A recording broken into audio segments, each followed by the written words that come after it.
Dr. Mindy here, and on this video, we're going to go back to what do you break your fast with? But we're specifically going to talk about how do you break your fast to maximize dopamine and GABA in your brain to bring you more joy. So if you are new to my channel, I just want to say welcome. I am a woman on a mission. I am working my hardest here to get 1 million people to my channel this year that will learn the art of fasting so we can pull the world out of chronic disease and poor mental health. So if you love what you see here, please subscribe, hit the notification button, share these videos out. And those of you that have been around for a while and you've been sharing this, and there's a lot of you telling us you're sending your doctors here, I just, from the bottom of my heart, can't thank you enough. We are going to end chronic disease. I know we can.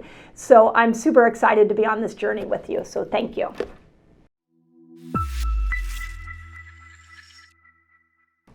Okay, we're in fast training week. So if you just happen to stumble upon one of my videos here, this is a series of 6 videos that we take a time period every month as a community to fast together. And this month we are exploring the 48-hour fast. The reason that I love the 48-hour fast is because it has the potential to bring GABA up, which is the calming hormone, and to reboot dopamine pathways. So all this week, I'm giving you all my strategies for improving dopamine, improving GABA, and making you a healthier and happier person. You know, the world will benefit when we individually commit to happiness. So we always think everybody, I'll be happy when everybody around me starts behaving a certain way, but it doesn't work like that. If you get happy, you'll start to see that everybody around you will change. So that's what I'm trying to show you guys this week through the art of fasting.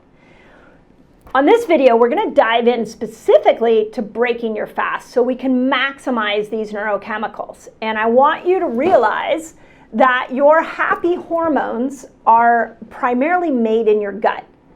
Now stop and think about this for a moment. What have we done to our gut microbiome? We were raised in a healthcare system that has told us that bacteria and viruses are bad and that we need to kill every single bad bacteria and bad virus that comes in our path. And in this focus, we have killed the good ones too.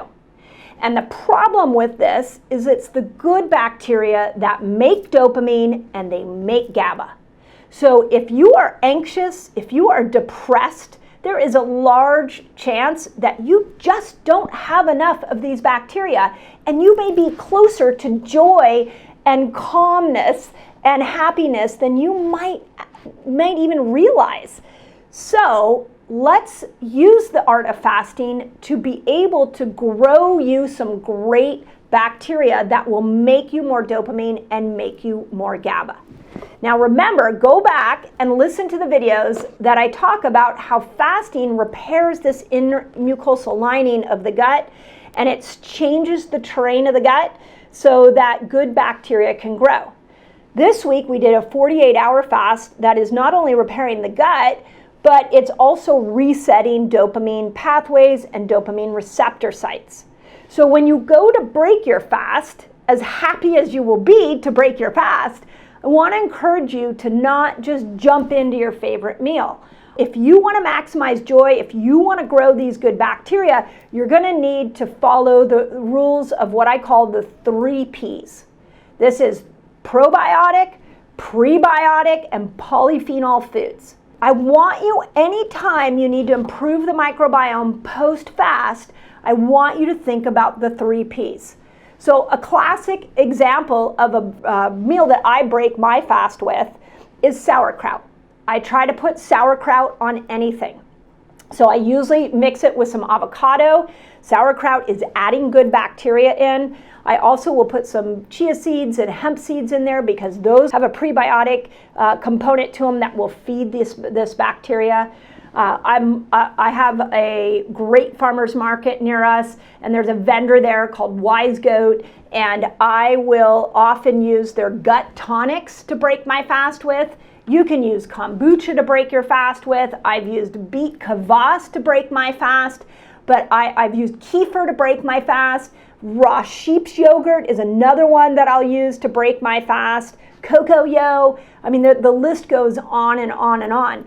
But I'm strategic, especially in these longer fasts, I'm very strategic about replenishing my good bacteria so I can have more dopamine, so I can have more GABA, so that my immune system can be stronger. So we love fasting, but I want to encourage you to really look at how you break your fast as important as the length of your fast. So this week, since we have been working on dopamine and GABA, and today is day 4, so if you're listening to this and doing the 48-hour fast, tonight I want to encourage you to eat a meal that's rich in these 3 Ps. And I talked about that on other videos. Going forward, if you are anxious a lot, you're depressed a lot, I want you to get to know these 3 Ps. And I want you to start to integrate them into breaking your fast on a more regular basis so that you can get more dopamine. I promise you, when you change your physiology, your brain will change. And when your brain changes, your life will change. So something as simple as a step of breaking your fast with the 3 Ps can have a dramatic course or set you on an incredible course for health and happiness. So as always, let me know if that helps. Those of you that break your fast with these 3 Ps, please in the comments, let us know what your favorite meal is to break a fast. Let us know how you incorporate these 3 Ps so that we can all learn from you. And as always, you're the miracle. Hope that helps. And share this out into the world because the world needs more fasting.